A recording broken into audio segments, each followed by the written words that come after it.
जिल्ह्यातील आठवडी बाजार परिसरात तहफुज खत्मे नबुबत या विषयावर व्याख्यान कार्यक्रम उत्साहात पार पडला। यावेळी मौलाना मिन्हाज नक्षबंदी यांनी हजरत मोहम्मद पैगंबरांच्या जीवनातील सत्य, दया, करुणा आणि एकात्मतेच्या संदेशावर प्रकाश टाकला। ते म्हणाले की पैगंबराचं जीवन मानवतेसाठी आदर्श असून त्यांनी संपूर्ण आयुष्य मानव कल्याणासाठी अर्पण केलं। सत्याचा मार्ग स्वीकारा, अन्याय टाळा, द्वेष मत्सर दूर ठेवा आणि सर्वांना सोबत घेऊन चाला, हा त्यांचा मूलभूत संदेश आजही तितकाच महत्त्वाचा आहे। कार्यक्रमाच्या अध्यक्षस्थानी मौलाना ख्वाजा कासमी होते, तर प्रमुख पाहुणे म्हणून मुफ्ती शहनवाज कासमी होते। प्रास्ताविक मोहम्मद याहिया खान यांनी केले। मोठ्या संख्येने नागरिक उपस्थित राहून कार्यक्रमाला उत्स्फूर्त प्रतिसाद दिला। राजगुरुनगरच्या पश्चिम पट्ट्यातील घोटवडी गावात भव्य बैलगाडा शर्यतीचं आयोजन उत्साहात पार पडलं। तालुक्यासह बाहेरील भागातूनही स्पर्धकांनी सहभाग नोंदवत स्पर्धेला रंगत आणली।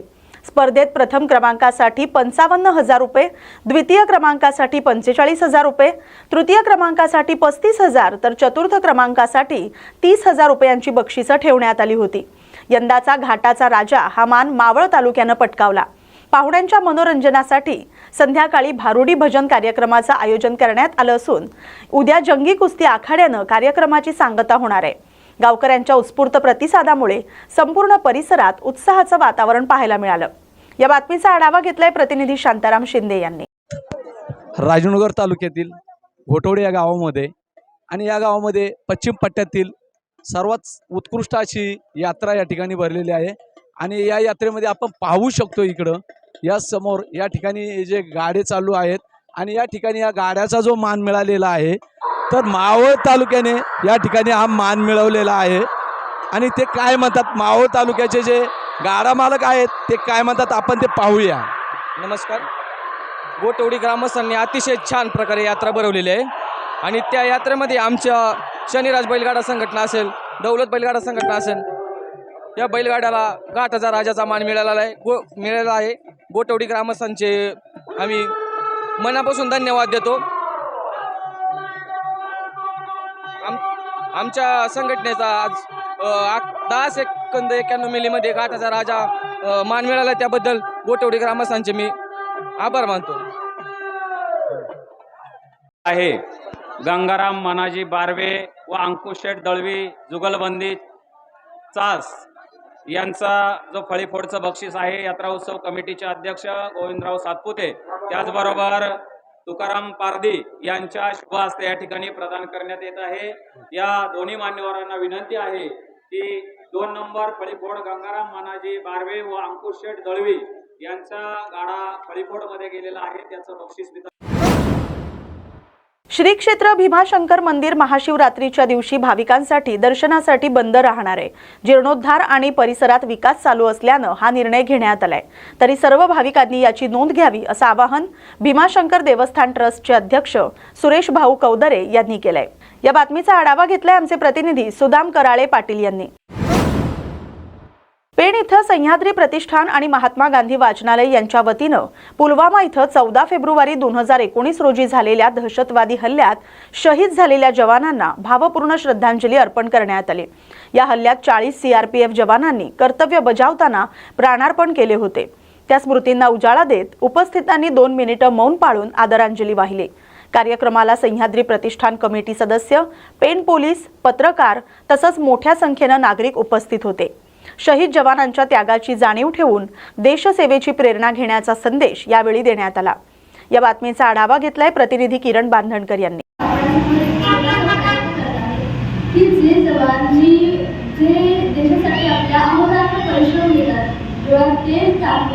प्रत्येक देशवासियांसाठी काहीतरी करतात, या देशातल्या आपल्या स्वातंत्र्य सैनिकांना आज आपण श्रद्धांजली देणार आहोत। तो दिवस आहे तो म्हणजे आज, अर्थात पुलवामा हल्ल्याचा। आज 14 फेब्रुवारी आहे। मला फार काही त्याविषयी माहिती नाही, पण इतकं माहिती आहे का या दिवशी पुलवामा हल्ल्यात आपले अनेक जे निष्पाप सैनिक होते ते शहीद झालेले आहेत आणि त्या सैनिकांना आज आपण श्रद्धांजली वाहणार आहोत आणि वाहिली देखील आहे आपण। मी इतकेच म्हणेन की प्रत्येक सैनिकांच्या मनात एकच असतं ध्येय, एकच असतं उद्दिष्ट, ते म्हणजे हम जिएंगे तो इस भारत के लिए और मरेंगे तो भी इस भारत के लिए और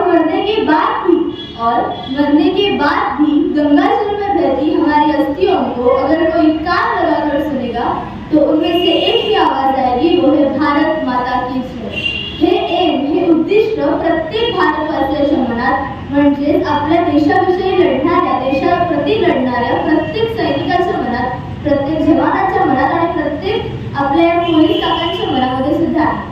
आणि याचप्रमाणे इथे जमलेले अनेक थोर आपल्या म्हणजे भूमीसाठी प्रयत्न करणारे आणि आपल्या भूमीला एकत्र करणारे आणि त्यांचं रक्षण करणाऱ्या जवानांना माझा मनापासून सलाम आहे। सरतेशेवटी मी इतकेच म्हणेन की आपण सुद्धा आपल्या देशाला अधिकाधिक एकरूप कसं करता येईल आणि आपण सुद्धा आपल्या देशाला या दहशतवादी हल्ल्यापासून कसं मुक्त करता येईल याचा प्रयत्न करूया। जय हिंद, जय महाराष्ट्र, धन्यवाद। जय शिवराय। आपल्याला अत्यंत दुःखद घटना जी 14 फेब्रुवारी 2019 रोजी घडली होती ती सर्वांना माहिती आहे। अचानकपणे आपल्या CRPF जवानावरती जो भ्याड हल्ला झाला, बॉम्ब ब्लास्टमध्ये म्हणजे आरडीएक्सच्या ब्लास्टमध्ये जे 40 जवान आपले मृत्युमुखी पडले, तो दिवस अत्यंत काळा दिवस म्हणून आपण मानतो। जसे 14 फेब्रुवारी प्रेमाचे प्रतीक म्हणून लोक व्हॅलेंटाईन डे साजरा करतात, पण आज आपल्या सैनिकांनी देशप्रेम म्हणून तो व्हॅलेंटाईन डे साजरा केला। आपल्या देशासाठी शहीद होण्यासाठी जवान कायम उत्सुक असतात की माझा जर जीव जाईल तो देशासाठी जावा, यासाठी कायम जवान आपल्या देवाकडे प्रार्थना करत असतात। आणि अशा 40 जवानांना देशप्रेम दाखवण्याची संधी मिळाली आणि त्यांना वीरगती प्राप्त झाली। खरं म्हणजे तो दिवस अत्यंत काळा दिवस आहे, पण सह्याद्री विशान पेण आणि सह्याद्री विशान हिंदुस्थानच्या मार्फत आपण संपूर्ण महाराष्ट्रामध्ये हा दिवस काळा दिवस म्हणून साजरा करतो। त्यांना या दिवशी आपण श्रद्धांजली वाहतो। आज 2019 पासून आजपर्यंत आम्ही याच्यामध्ये कुठेही खंड पडून दिला नाहीये। तर माझी नागरिकांना एकच विनंती आहे, सह्याद्री असो नसो, पण आपल्या देशाप्रती झटणाऱ्या ह्या जवानांना श्रद्धांजली व्हायला किंवा त्यांच्या वीरतेला सलाम करायला आपण कुठेही कमी पडू नये हीच लोकांना विनंती करतो। आणि असंच अखंड एकत्र राहा। जाती धर्मामध्ये भांडणं लावणारे काही लोक आहेत, त्यांच्यापासून तुम्ही थोडंसं अलिप्त राहा, बाजूला राहा। वेळीच ती लोक ओळखा आणि आपली देशाची अखंडता एकता कशी टिकून राहील याच्याकडे सर्व लोकांनी एक नागरिक म्हणून लक्ष द्यावे हीच विनंती करतो। आणि हृदयद्रावक घटना घडली होती, त्या जवानांच्या शोककृत्याचा आपण श्रद्धांजली वाहण्यासाठी आपण सर्व एकत्र जाऊन गेलो। 14 फेब्रुवारी 2019ला CRPFचे 40 जवान शहीद झाले होते। आपल्या देशावरती फार मोठा आघात होता हा।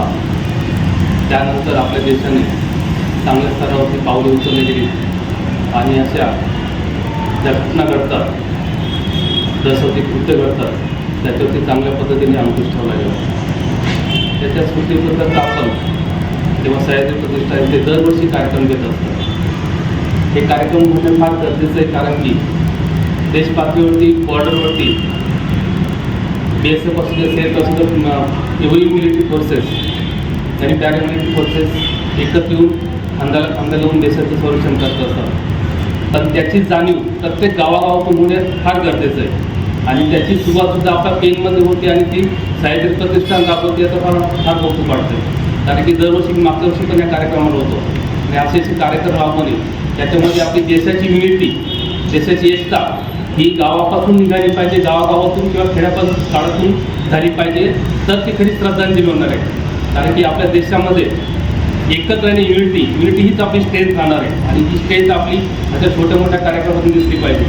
आपण या आपल्या जवानांना श्रद्धांजली देताना एकच संकल्प करूया की देशाची अखंडता, देशाची एकोपा, देशाची एकता कशी एकत्र राहील हे आपल्या कृतीतून सिद्ध झालं पाहिजे। धन्यवाद।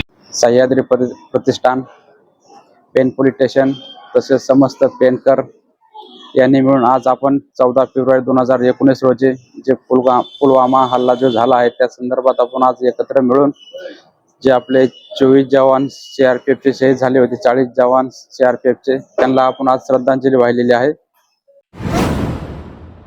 सेलू तालुक्यातील धनेगाव इथं शुक्रवारी मध्यरात्री सुमारे 1 ते 1:30च्या सुमारास अज्ञात चोरट्यांनी गावातील हनुमान मंदिरातील दानपेटी चोरून नेल्याची घटना घडली। या दानपेटीत 4 ते 5 महिन्यांची दक्षिणा तसंच भाविक आपल्या श्रद्धेनुसार सोन्या चांदीचे काही अंश टाकतात ते होतं। ही घटना सकाळी 7च्या सुमारास गावकऱ्यांच्या लक्षात आल्यानंतर त्यांनी पोलिसांना याबाबत माहिती दिली। पोलिसांनी घटनास्थळी भेट देऊन पंचनामा केला। 2 महिन्यापूर्वीच गावकऱ्यांनी गावामध्ये सीसीटीव्ही कॅमेरे बसवल्यानं या घटनेचं चित्रण कॅमेऱ्यात कैद झालंय। या प्रकारामध्ये गावातील नागरिकांकडून चोरांचा लवकरात लवकर शोध लावून त्यांना शिक्षा करावी अशी मागणी केली जाते। या बातमीचा आढावा घेतलाय प्रतिनिधी किशोर कटारे यांनी। माझं नाव हरिपाल बकाराव कटारे, मी धनेगावचा पोलीस पाटील असून काल आमच्या धनेगावामध्ये साधारणतः पहाटेच्या सुमारास 1 ते 1:15 दरम्यान चोरी झाली। त्या दरम्यान पेटीतील जे काही समजा रक्कम होती, साधारणतः 3-4 महिन्यापासूनची रक्कम, त्याच्यामध्ये असलेल्या थोडाफार चांदी आणि सोन्याचा ऐवज काल चोरांनी लंपास केलेला आहे। तसेच घटनास्थळी PSI घायवट साहेब, जमादार रानगर साहेब यांनी भेट दिली असून त्यांनी चौकशी वगैरे केली। गावाच्या वतीने मी एवढेच सांगू इच्छितो की लवकरात लवकर याचा तपास लावून साहेबांनी एक गावाला न्याय द्यावा अशी गावकऱ्यांची इच्छा आहे। एवढे बोलून मी म्हणतो। वाशिम जिल्ह्यातील रिठद इथं रिलायन्स जिओचा मोबाईल टॉवर मागील 4-5 दिवसांपासून बंद असल्यानं ग्राहकांना मोठ्या अडचणींचा सामना करावा लागतोय। नेटवर्क नसल्यानं साधे फोन कॉल्सही लागत नसल्याची तक्रार नागरिकांनी केली आहे। 12 फेब्रुवारीपासून टॉवर बंद असून 13 फेब्रुवारी रोजी संप असल्याची माहिती मिळाली। 14 फेब्रुवारी नंतरही सेवा सुरळीत न झाल्यानं स्थानिक नागरिकांनी संबंधित ऑपरेटरशी संपर्क साधण्याचा प्रयत्न केला, मात्र समाधानकारक प्रतिसाद मिळाला नाही अशी माहिती समोर आली। या पार्श्वभूमीवर वरिष्ठ अधिकाऱ्यांनी तातडीनं लक्ष देऊन सेवा पूर्ववत करावी अशी मागणी ग्रामस्थांकडून करण्यात येते। लवकरच नेटवर्क सेवा सुरळीत होईल अशी अपेक्षा व्यक्त केली जाते। या बातमीचा आढावा घेतलाय प्रतिनिधी ज्ञानेश प्रसाद यांनी। रिसोड तालुक्यातील रिठद इथं सुमारे 150हून अधिक शेतकऱ्यांनी शेती पंपासाठी दिवसा वीज पुरवठा मिळावा या मागणीसाठी महावितरण कार्यालयावर मोर्चा काढला। रात्री 12 ते सकाळी 8 या वेळेत वीज दिली जात असल्यानं शेती कामात अडचणी येत असल्याचं शेतकऱ्यांनी सांगितलं। कनिष्ठ अभियंता जाधव यांनी वरिष्ठ अधिकाऱ्यांशी चर्चा करून सकाळी 5 ते दुपारी 1 या वेळेत वीज पुरवठा करण्याचा प्रस्ताव मांडला। फीडर ओव्हरलेट झाल्यास तात्पुरता परपुरवठा खंडित करण्याची अट ठेवण्यात आली। हा प्रस्ताव शेतकऱ्यांनी सर्वानुमते मान्य केला। पोलिसांच्या चोख बंदोबस्तात चर्चा शांततेत पार पडली। सकारात्मक चर्चेतून तोडगा निघाल्यानं शेतकऱ्यांनी समाधान व्यक्त केलंय। या बातमीचा आढावा घेतलाय प्रतिनिधी ज्ञानेश प्रसाद यांनी। तारखेपासून आपल्याला 2 स्लॉट मध्ये फीडर चालवायचे, एक 12 ते 8 आणि दुसरा टाइमिंग आहे दिवसाचा 8 ते 4। 8 ते 4 मध्ये आपला एक हप्ता चालला ना। पहिला एक हप्ता जो आपला फेब्रुवारीचा, आता काही फीडर आहेत, आता सावरगाव झाला, शिरसाळा झाला, हे सध्या ओव्हरलोड आहेत ऍक्च्युली। त्यामुळे आपल्याला 2 स्लॉट मध्ये चालवायचं काम पडून राहिलं। आता सीझन जर झाला 10-15 दिवसात तर आपला लोड एकदम कमी होईल। आपले सगळे फीडर दिवसात चालतील। दादा आपल्या हातातला विषय नाही तो साहेब, काही विहिरीला पाणी नाही तर काय घेता येईल, त्याच्यावर काय निर्णय घेता येईल? आम्ही इथे लोक आलो का नाही? बघा दादा, माझ्या लेवलचा आम्हाला सगळ्यांना सांगा ना काय करावं लागेल आम्हाला। हे सगळं बरोबर आहे ना। 500 माणसं आले, हे लाईन चालू करू दे ना आम्हाला। 2 घंटे काही मोठी दादा बघा, एक हप्ता दिवसा मला सांगा, रात्री 12 तुमची लाईन आली, बरोबर आहे, 1 वाजता फॉल्ट झाला, फॉल्ट झाल्यानंतर तुमची टीम कधी येईल मग बरोबर करा? रात्रभर लाईन होती, या लोकांचा जीव द्यायचा का? अरे दादा एक हप्ता दिवसा चालली ना, काय करता? एक हप्ता दोन दिवस झाले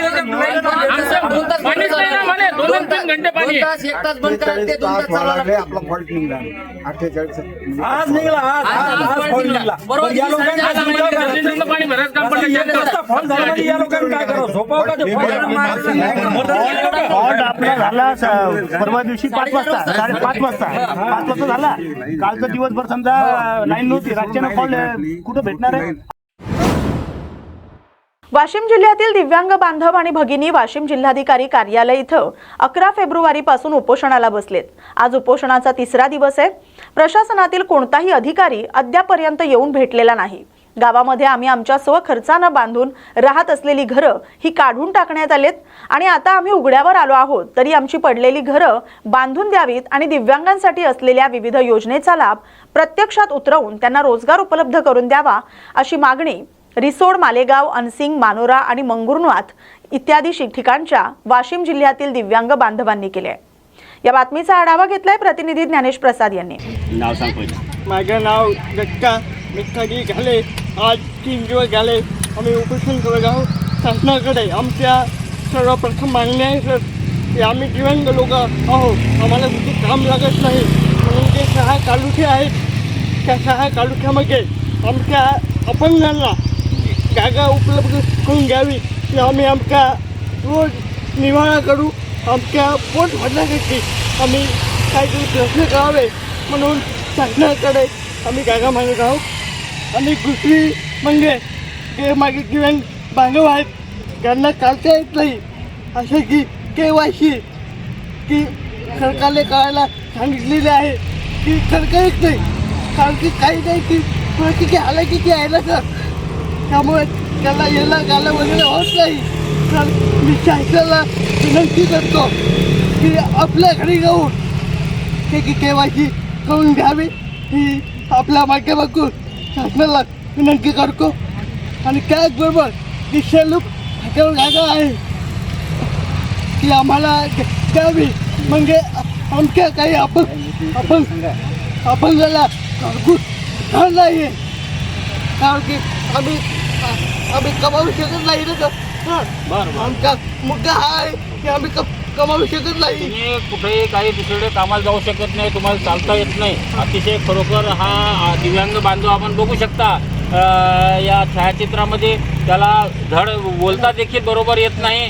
अत्यंत 90% हा दिव्यांग असलेला व्यक्ती आणि त्याच्यासह या ताई देखील आहेत, ते काका देखील इथे बरेच जण आहेत ज्यांना कोणत्याही प्रकारचं काहीच काम असं करता येत नाही, तरी त्यांना दिव्यांगाच्या काही ज्या योजना असतात सरकारच्या, त्या योजनेमधून त्यांना काही शासकीय जागा ज्या असतात संकुल, त्यामध्ये त्यांना राखीव का असेना त्यातून जागा देऊन या सर्वांना रोजगार उपलब्ध करून द्यावा अशी मागणी या दिव्यांगाच्या वतीने या ठिकाणी या 100% दिव्यांग म्हटलं तरी चालेल, त्या बिचाराला धड बोलता देखील येत नाही, परंतु तो सर्व दिव्यांगांसाठी या ठिकाणी मागणी करतोय. अतिशय योग्य अशी त्याची मागणी आहे, तरी महाराष्ट्र शासनाने त्यांच्या या भूमिकेकडे लक्ष द्यावं आणि त्यांना जागा उपलब्ध करून द्यावी. आणि त्यांनी एक त्यावर सोल्युशनसुद्धा सुचवलेलं आहे की जिथं कुठं बसस्टँड असतं प्रत्येक तालुक्याच्या ठिकाणी, गावागावात ज्या ठिकाणी जिथे बसस्टँड आहे त्या ठिकाणी त्यांना एक जे गाळा आहे संकुल आहे ते उपलब्ध करून द्यावं, जेणेकरून त्यांना रोजगार उपलब्ध होईल. त्यामध्ये ते छोटासा जे काही व्यवसाय त्यांच्या परीने होईल ते करू शकतील, जसं काही गोळ्या बिस्किट आहे, कटलरी आहे, झेरॉक्स आहे, अशा पद्धतीचं ते कोणत्याही प्रकारचा त्या ठिकाणी आपला उदरनिर्वाह करू शकतात. असे दिव्यांग बांधव आपण बघू शकता, हे सर्वजण दिव्यांग बांधव आहेत आणि ते या ठिकाणी त्यांच्या या रास्ता अशा मागण्या घेऊन या ठिकाणी उपोषणाला बसलेले आहेत. तरी महाराष्ट्र शासनाने या त्यांच्या मागणीकडे गांभीर्याने घ्यावं. माननीय जिल्हाधिकारी वाशिम यांनी या मागण्या महाराष्ट्र शासनापर्यंत पोहोचाव्या अशी त्यांची रास्त मागणी आहे. न्यूज मराठीच्या माध्यमातून आपण त्यांचा हा आवाज, त्यांच्या या रास्त मागण्या शासनापर्यंत पोहोचवूया. न्यूज मराठीसाठी ज्ञानेश प्रसाद, वाशिम. बांधव यांना चालता येत नाही, हा कृत्रिम पाय लावून या ठिकाणी ते सर्व दिव्यांगासह आपल्या रास्त मागण्यांसाठी इथे बसलेले आहेत. हे बघा, दिव्यांग अतिशय फक्त घुटण्यापर्यंत त्यांचा पाय, पुढे कृत्रिम पाय आहे प्लास्टिकचा लावून त्या ठिकाणी, परंतु नाईलाजाने शासन दुर्लक्ष करत असल्यामुळे दिव्यांगाच्या उदरनिर्वाहासाठी कुठलं तरी साधन उपलब्ध करून द्यावं यासाठी हे काका देखील या ठिकाणी बसले. काका, हे बघा, हे उपोषणाचा इशारा त्यांनी या ठिकाणी दिलेला आहे. दिव्यांग क्रांती संस्था महाराष्ट्र राज्य बच्चूभाऊ कडू यांच्या या संघटनेच्या मार्फत ते या ठिकाणी आपल्या मागण्यासाठी बसलेले आहेत. काका, तुमचं नाव सांगा. माझं नाव शामराव चिंकू खरात. बरं, आम्ही सेलू फाट्यावर आमच्या दिव्यांगासाठी काहीतरी उद्योग करू म्हणून आम्ही घरं बांधले होते. बरं, परंतु शासनानं काही आदेश नसताना आमचे घरं तोडले आणि आम्हाला उघड्यावर पाडलं. आम्हाला राहण्यासाठी घर नाही. आमच्या घरातले लोक, आम्ही अपंग असल्यामुळं आम्ही अर्ध मेल्यासारखे कोणी बांधले होते आधी? कोणी बांधले होते? आम्ही पत्राचे स्वतः खर्च करून स्वतः बांधून तिथं राहत होते. शासकीय जागा होती? शासकीय जागा होती. बरं, तर कोणी तोडले? तहसीलदार साहेबांनी तोडले. किती दिवस झाले तोडले? 2 वर्ष झाले. 2 वर्ष झाले ते तुमचे तुम्ही राहत असलेले घरं तोडून टाकली. हो. आणि मग आता तुमचा राहण्याचा कसा व्यवसाय काय आता व्यवस्था? फुटपाथवर राहतो, कुठे बरं. बस त्यावेळेस स्टँडवर तुम्ही राहतो. प्रयत्न केले नाही शासनाकडे किंवा आमचे घरं तोडून आम्हाला बेघर केलं म्हणून? केलं. काय म्हणले मग शासनाची काय भूमिका होती? आम्ही घरकुलं आम्हाला त्याच जागेवर बांधून देण्यात यावे हां. असे आता वेळोवेळी ती जागा निवेदने मोकळीच आहे दिली. का? हो, निवेदने दिले, परंतु बरं. आमच्या कोणत्याही निवेदनाचा विचार करून आम्हाला न्याय मिळाला नाही. व आजपर्यंत आमचे दिव्यांगाचे हाल जे आहेत, आज 2,500 रुपये, कोणाला 1,500 रुपये मिळतात. बरं. 1,500 आम्ही कसं चालवायचं ना 2,500 ते कसं चालवायचं? आता ते जे घरं तुमचे तोडलेले आहे मग 2 वर्ष आधी, हो. ते घरं आता ते बांधून देत नाही, तर तुमची भूमिका काय ते घरं बांधून देण्यासाठी? आम्हाला आमच्या ती जागा आम्हाला प्राप्त करून त्याच्यावर आम्हाला घरकुलं बांधून देण्यात यावे हे आमचं. जर नाही दिले तर तुमचे काय पवित्र असेल पुढचा? नाही दिलं तर हे लढा आम्ही कायमचा असा लढतच राहू. बरं. नक्कीच या ठिकाणी 2 वर्षापूर्वी जे शेलू फाटा येथे त्यांनी शासकीय जमिनीवर स्वखर्चाने जे काही टीन पत्र्याची घरे उभारून त्या ठिकाणी आपलं कसाबसा उदरनिर्वाह करत होते, आपल्या परिवारासह राहत होते. त्यांचे ते घरं पुन्हा बांधून द्यावेत, जे की शासनाने स्वतःहून तोडून टाकले आहेत. अतिशय धनाढ्य लोक, पैशावाले लोक जागा आवरून घेतात आणि त्या ठिकाणी कोट्यावधी रुपये त्याचे करतात, त्यावर जागा बांधतात, त्यावर मोठमोठ्याले संकुलं बांधून त्याचा दुरुपयोग घेतात. परंतु या दिव्यांग बांधवांनी स्वखर्चाने बांधलेली घरे देखील या ठिकाणी शासनाने पाडून टाकलेली आहेत. ते त्यांना उपलब्ध करून द्यावी, नक्कीच त्यांना पुन्हा बांधून द्यावी. अन्यथा आमचा पुढील पवित्रा हा तीव्र असेल. आम्ही मोठ्या प्रमाणात आंदोलन करू आणि आमच्या परिवारासह आम्हाला जे काय करता येईल ते जास्तीत जास्त आम्ही करू, असं त्यांनी या ठिकाणी सांगितलेलं आहे. धन्यवाद. न्यूज मराठीसाठी ज्ञानेश प्रसाद, वाशिम. परभणी येथील परभणी एस्ट्रॉनॉमिकल सोसायटी यांच्या वतीनं राष्ट्रीय विज्ञान दिनानिमित्त आयोजित विज्ञानवारी पात्रता पूर्व परीक्षा 2026 अंतर्गत तालुकास्तरीय स्पर्धेत सेलूच्या नूतन विद्यालयाच्या विद्यार्थ्यांनी उल्लेखनीय यश संपादन केलंय. सेलू तालुकास्तरीय परीक्षेत सानवी शितळे हिनं प्रथम, तन्मय भुतडा यानं द्वितीय, तर आराध्य रोगडे हिनं तृतीय क्रमांक पटकावलाय. उत्कृष्ट कामगिरीमुळे या तिघांची जिल्हास्तरीय प्रात्यक्षिक फेरीसाठी निवड झाली. ही परीक्षा वसंतराव नाईक मराठवाडा कृषी विद्यापीठ परभणी येथील आंतरराष्ट्रीय विज्ञान संकुलात होणार आहे. या परीक्षेसाठी सकाळी 9 ते 10 या दरम्यान नोंदणी असून 10 वाजल्यानंतर प्रात्यक्षिक परीक्षेला सुरुवात होणार आहे. विद्यार्थ्यांच्या यशाबद्दल शाळेत सत्कार सोहळा पार पडला असून संस्था पदाधिकाऱ्यांनी अभिनंदन करून पुढील फेरीसाठी शुभेच्छा दिल्यात. विद्यार्थ्यांच्या या यशामुळे नूतन विद्यालय सेलूच्या शैक्षणिक गुणवत्तेची आणि विज्ञान शिक्षणातील भक्कम वाटचालीची पुन्हा एकदा प्रचिती आली. या बातमीचा आढावा घेतलाय प्रतिनिधी किशोर कटारे यांनी. किन्ही बोथली L3 या कालव्याच्या कामाबाबत निर्माण झालेला संभ्रम दूर करण्यासाठी बोथली इथं लवकरच संयुक्त बैठक घेण्याची मागणी शेतकऱ्यांनी केली आहे.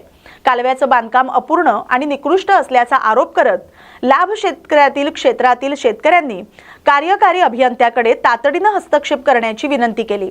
शेतकऱ्यांच्या म्हणण्यानुसार कालव्याचं काम पूर्ण झाल्याचं दर्शवून चुलबंद पाणी वापर संस्था स्थापन करण्यात आली. मात्र संस्था, विभाग आणि शेतकरी यांच्यात समन्वय नसल्यानं संभ्रम निर्माण झाला. 10 फेब्रुवारीपासून कालव्यात सोडलेल्या पाण्याच्या वापरावरून वाद निर्माण झालेत. संभाव्य तणाव टाळण्यासाठी विभाग, पाणी वापर संस्था आणि शेतकरी यांची संयुक्त बैठक घेऊन स्पष्ट निर्णय जाहीर करावा अशी मागणी करण्यात आली. सकारात्मक चर्चेतून तोडगा निघेल अशी अपेक्षा व्यक्त करण्यात आली आहे. या बातमीचा आढावा घेतलाय आमचे प्रतिनिधी प्रकाश नागतोडे यांनी. सेलू नगर परिषदेत पारदर्शकता आणि जबाबदारी सुनिश्चित करण्यासाठी माजी नगराध्यक्ष आणि विद्यमान नगरसेवक गटनेते पवन हेमंतराव आडळकर यांनी जिल्हाधिकारी यांना निवेदन दिलं. निवेदनात मागणी करण्यात आली की नगर परिषदेत प्रशासक म्हणून कार्यरत असलेल्या अधिकारी यांच्या काळातील काही अवैध आणि अनियमित ठरावांची सखोल चौकशी केली जावी आणि कलम 308 नुसार आवश्यकतेनुसार रद्द करण्यात यावे. या निवेदनावर नगरसेवकांच्या 12 सदस्यांच्या सह्या आहेत. यामध्ये संदीप हरिभाऊ लहाने, मिलिंद मुकुंदराव पवार, डॉक्टर अनिकेत जोगदंड, महानंदा हेमंतराय आडळकर, प्रवीणा रोडगे, कपिल पुजारी, विनोद धापसे, अनुपमा देवधर, सपना काळे, साफिया बेगम, अब्दुल रशीद, मालनबी, अफसर खान पठाण आणि हेमंतराव आडळकर यांचा समावेश आहे. यावेळी पारदर्शक प्रशासन आणि नियमांचं पालन सुनिश्चित करण्याच्या उद्देशानं जिल्हाधिकारी यांच्याकडून तातडीनं दखल घेऊन पुढील कार्यवाही होण्याची अपेक्षा व्यक्त केली जाते। रायगड जिल्हा परिषदेतील शिवसेना गटनेतेपदी अलिबागच्या मानसी दळवी यांची निवड करण्यात आली। जिल्हा परिषदेतील शिवसेनेच्या नवनिर्वाचित सदस्यांची बैठक आज अलिबाग येथील हॉटेल रविकिरण इथं पार पडली। या बैठकीला अलिबागचे आमदार महेंद्र दळवी प्रमुख उपस्थित होते। त्यांच्या मार्गदर्शनाखाली नव्या सदस्यांना पुढील कामकाजाबाबत सूचना देण्यात आल्या। दक्षिण रायगड जिल्हा प्रमुख प्रमोद घोसाळकर यांनी गटनेते पदासाठी मानसी दळवी यांच्या नावाचा प्रस्ताव मांडला।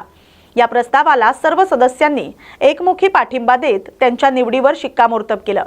आगामी काळात रायगड जिल्हा परिषदेत महायुतीची सत्ता स्थापन होईल असा विश्वास महेंद्र दळवी यांनी व्यक्त केलाय। या बातमीचा आढावा घेतलाय प्रतिनिधी किरण बांधणकर यांनी। आदरणीय महाराष्ट्र राज्याचे उपमुख्यमंत्री शिवसेना पक्षाचे नेते शिंदे साहेबांच्या आदेशाप्रमाणे जिल्हा परिषद शिवसेना गटाच्या संदर्भातली आज आढावा बैठक आणि त्याच्यामध्ये गटनेत्याची निवड असा आजचा कार्यक्रम होता। शिवसेना पक्षाच्या वतीने आमच्या घोसाळ साहेबांना त्या ठिकाणी अधिकृत केलं होतं। जो अधिकार त्यांना प्राप्त करून दिला त्यांच्या मार्गदर्शनाखाली आजची बैठक झाली आणि विशेषतः त्याच्यामध्ये माझी पत्नी मानसी दळवीला शिवसेना पक्षाचा गटनेता म्हणून त्या ठिकाणी घोषणा केली। विशेषतः येणाऱ्या प्रक्रियेमध्ये त्यांच्या माध्यमातून खऱ्याने पक्षाला जो अधिकार प्राप्त होतो तो अधिकार आमच्या नवनिर्वाचित सदस्यांपर्यंत पोहोचला जाईल। व्हीपद्वारे असेल, तोंडी असेल, या सगळ्या गोष्टी होतील आणि मग येणाऱ्या अध्यक्षाच्या निवडणुकीमध्ये जी काय प्रक्रिया असते त्या प्रक्रियेमध्ये महायुती धर्म पाळून आम्ही पुढे जाणार आहोत आणि म्हणून आजची प्रक्रिया अतिशय महत्त्वाची आहे ती आम्ही आज पाहत नाही।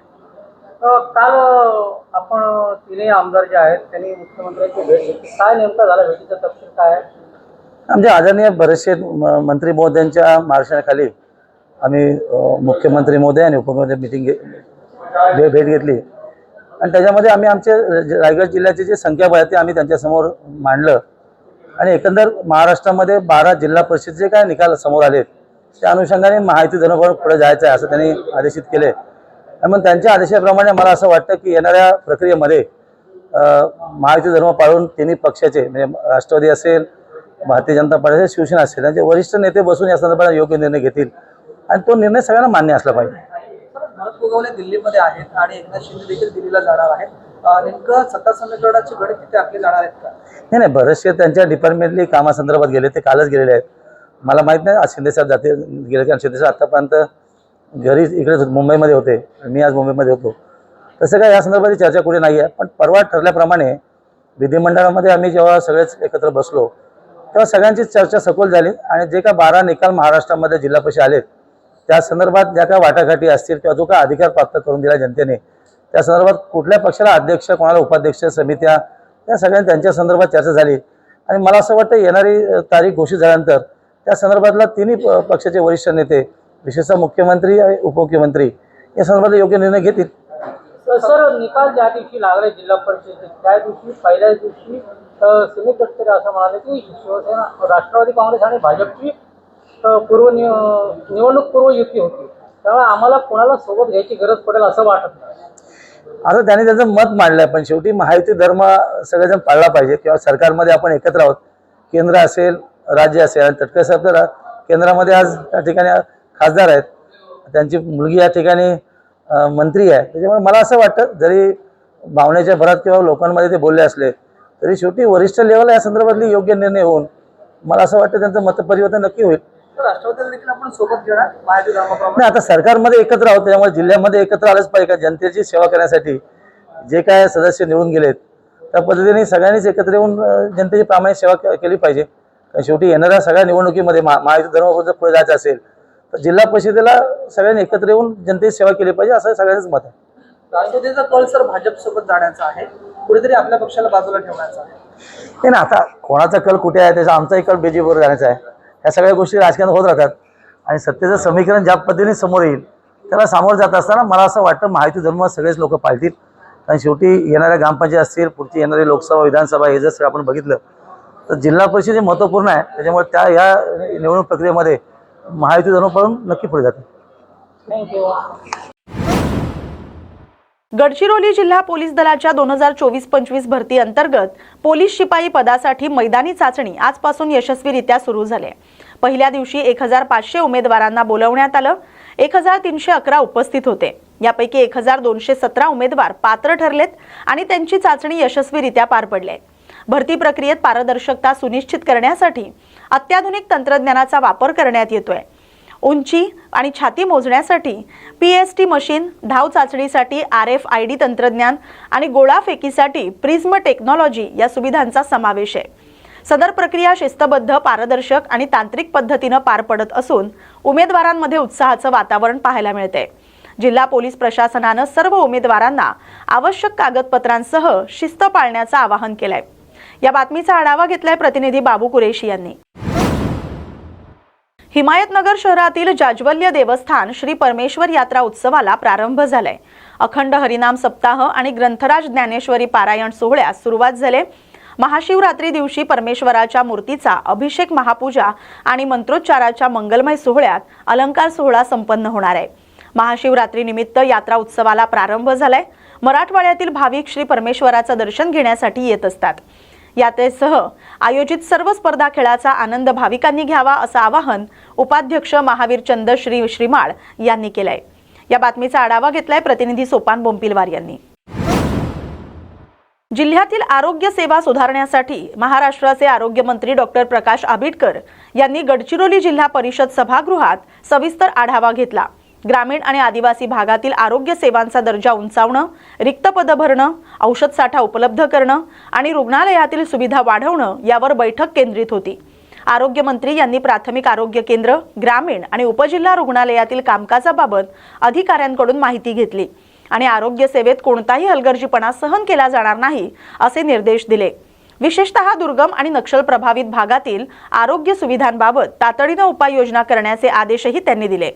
जिल्हाधिकारी, मुख्य कार्यकारी अधिकारी, जिल्हा शल्यचिकित्सक, जिल्हा आरोग्य अधिकारी, सर्व तालुका वैद्यकीय अधिकारी आणि संबंधित विभागाचे वरिष्ठ अधिकारी उपस्थित होते. बैठकीनंतर जिल्ह्यातील आरोग्य सेवांचा दर्जा सुधारण्यासाठी समन्वयाने काम करण्याचे आवाहन करण्यात आलं. या बातमीचा आढावा घेतलाय प्रतिनिधी बाबू कुरेशी यांनी. याच्याबद्दल एक मुख्यमंत्र्यांकडे आम्ही डिपार्टमेंटच्या वतीनं विनंती केलेली आहे की या चक्राकारमधून महसूल विभागातनं गडचिरोलीच नाही तर आदिवासी भागातल्या लोकांना वगळा आणि सकारात्मक निर्णय त्याच्यामध्ये होईल. कारण काय की या भागामध्ये डॉक्टर्स यायला तयार होत नसतात आणि अशा वेळेला इथं काम करणारे जे लोक आहेत त्या सगळ्या लोकांना जर काही सर्व्हिसेस आपण दिल्या तर त्याचा फायदा होतो. त्यामुळे निश्चितपणे याच्यामध्ये पुढच्या 15 दिवसांमध्ये राज्य शासनाच्या वतीने एक सकारात्मक निर्णय होईल. NRHMच्या कर्मचाऱ्यांच्या समायोजनाबद्दल ज्या पद्धतीनं शासनानं निर्णय घेतला, कॅबिनेटनं त्याच्यामध्ये मध्यंतरीसुद्धा एक सुधारणा करायची होती ती सुधारणा केली. विशेषतः राज्याच्या मुख्यमंत्र्यांनी आणि दोन्ही उपमुख्यमंत्र्यांनी त्याच्यामध्ये खूप सकारात्मक अशा पद्धतीचा निर्णय घेतला. आता चीफ सेक्रेटरीज CS साहेबांकडे याच्याबद्दलचा एकूण ती कामकाज कशा पद्धतीने करावं याच्या बैठका 2-3 झाल्या. अजून एक बैठक होईल आणि त्यानंतर प्रत्यक्ष त्याच्याबद्दलची कारवाई सुरू होईल. आता आम्ही या राज्यामध्ये 1500 डॉक्टर्सची भरती आता होते, त्याची जाहिरात आज किंवा उद्या निघेल. या सगळ्या 1500 डॉक्टर्सपैकी सुद्धा प्राधान्यक्रमानं जे लोक आदिवासी भागात येतील त्यांना आम्ही प्राधान्य देणार आहोत. प्रमोशन्स जे आम्ही देतो त्याच्यामध्ये सुद्धा या सगळ्या लोकांसाठी प्राधान्यक्रम आम्ही देणार आहोत. त्याच्याबरोबरीने इथं काम करणाऱ्या लोकांना जे दुर्गम भागात, आदिवासी भागात काम करतात त्यांना इन्सेंटिव्ह देणं, हार्डशिप अलाउन्स देणं, या सगळ्यांच्या माध्यमातून गडचिरोलीच नव्हे तर आदिवासी भागामध्ये, ग्रामीण भागामध्ये, डोंगरी भागामध्ये एकही डॉक्टर अथवा स्टाफ अपूर्ण असू नये यासाठीचं एक चांगलं नियोजन टाईम टेबल प्रमाणे आपण केलं आहे आणि त्याचा रिझल्ट आपल्याला पुढच्या टप्प्यात लक्षात येईल. ती औषधं उपचार उपलब्ध करून देणं त्यासाठी राज्य शासनाच्या वतीनं सातत्यानं मॉनिटरिंग सुरू आहे. फंड्स तर आपण देतोयच आणि मला असं वाटतं की त्याच्यामध्ये कुठं उणीव राहत असेल तर ती तात्काळ दुरुस्त करण्यासाठी आम्ही अधिकाऱ्यांना आजसुद्धा सूचना दिल्यात. आणि तिथेही एकही श्वसन रोग विकार तज्ञ वगैरे कोणी अवेलेबल नाही किंवा तिथे डायग्नोज पण होत नाही. त्याबद्दल काही आजच्या बैठकीमध्ये याच्याबद्दल सुद्धा काही सूचना आल्या होत्या आणि मी आजच आमच्या अधिकाऱ्यांना सांगितलेलं आहे की अशा पद्धतीने इथं जे काही एका बाजूला उद्योग वाढतोय पण उद्योगामुळे होणारे आजारसुद्धा त्याच्यावरती उपाययोजना करण्यासाठी आमच्या अधिकाऱ्यांच्याकडून त्याच्यावरती एक समितीच्या माध्यमातून ज्या काही सुधारणा सूचना असतील अपेक्षित त्याप्रमाणे आम्ही सगळा स्टाफ आणि त्याच्यासाठीचं नियोजनसुद्धा करतोय. जिल्ह्यामध्ये रुग्णवाहिका अंजनगाव सुर्जी इथं तहसील कार्यालयात संकटग्रस्त शेतकरी कुटुंबांना आर्थिक मदत प्रदान करून आधार देण्यात आलाय. दर्यापूर विधानसभा क्षेत्राचे आमदार गजानन लवटे आणि तहसीलदार सोळंके यांच्या शुभ हस्ते 7 आत्महत्याग्रस्त शेतकरी कुटुंबातील प्रत्येक लाभार्थीला 1 लाख रुपयांचा धनादेश प्रदान करण्यात आला. गीता खोडे, पद्मा खलोकार, लता घोगरे, शालिनी गोळे, शकुंतला घडेकर, अलका घोगरे आणि बंडू घिये यांना धनादेश वाटप करण्यात आले. शासन आणि प्रशासन नेहमीच संकटग्रस्त शेतकऱ्यांच्या पाठीशी उभे राहतील असा विश्वास उपस्थित मान्यवरांनी व्यक्त केलाय. या बातमीचा आढावा घेतलाय प्रतिनिधी दीपक इंगळे यांनी. भामरागड इथं राज्याचे सार्वजनिक आरोग्य आणि कुटुंब कल्याण मंत्री प्रकाश आबिटकर यांनी हेमलकसा येथील लोकबिरादरी प्रकल्पाला भेट दिली आणि पद्मश्री डॉक्टर प्रकाश आमटे यांची सदिच्छा भेट घेतली. मंत्री महोदयांनी प्रकल्पांतर्गत रुग्णालय, निवासी आश्रमशाळा आणि आदिवासी आरोग्य उपक्रमांची पाहणी केली. सर्पदंशावरील औषधोपचार सुविधा सुधारण्याची गरज अधोरेखित करत त्यांनी दुर्गम भागातील आरोग्य सेवांचा आढावा घेतला. यावेळी आरोग्य विभागाचे वरिष्ठ अधिकारी, जिल्हा शल्य चिकित्सक आणि जिल्हा आरोग्य अधिकारी उपस्थित होते. मंत्री आबिटकर यांनी आदिवासी भागातील आरोग्य सेवा अधिक सक्षम करण्यासाठी शासन कटिबद्ध असल्याचं स्पष्ट केलंय. प्रारंभीच्या 22 वर्षात या भागात वीज सुविधा देखील उपलब्ध नव्हती, तरी देखील अत्यंत प्रतिकूल परिस्थितीत सेवा अखंडपणे सुरू ठेवली असं प्रकाश आमटे यांनी नमूद केलं. या बातमीचा आढावा घेतलाय प्रतिनिधी बाबू कुरेशी यांनी. सेलू उपविभागीय दंडाधिकारी शैलेश लाहोटी यांनी जिंतूर, सेलू आणि मंठा तालुक्यातील अवैध रेती माफिया, अवैध दारू विक्री करणं, अवैध रेती तस्कर, नशा करणं तसंच हत्येचा प्रयत्न करणं याबाबतचे गंभीर स्वरूपाचे गुन्हे असलेल्या जवळपास 18 इसमांना हद्दपार केलंय. बोरी, चारठाणा, जिंतूर आणि बामणी पोलीस ठाण्यातील 12 इसमांना हद्दपार करण्यात आलं असून इतर काही इसमांचे प्रस्ताव देखील विचाराधीन आहेत. हद्दपारीच्या या कठोर पावलामुळे अवैध दारू विक्री, रेती तस्करी आणि गुंड प्रवृत्तीचे धाबे दणाणलेत. आणखी काही अवैध रेती माफिया आणि अवैध दारू विक्री करणारे आणि इतर गुंड प्रवृत्तीचे इसम प्रस्ताव देखील विचाराधीन आहेत असं त्यांनी सांगितलंय. या बातमीचा आढावा घेतलाय प्रतिनिधी किशोर कटारे यांनी. या बातमीसोबतच बातमी महाराष्ट्राची मध्ये वेळ झाली आता इथेच थांबण्याची. अशाच महत्त्वाच्या बातम्यांसाठी पाहत राहा न्यूज मराठी 24/7. नवा भारत, नवा विचार.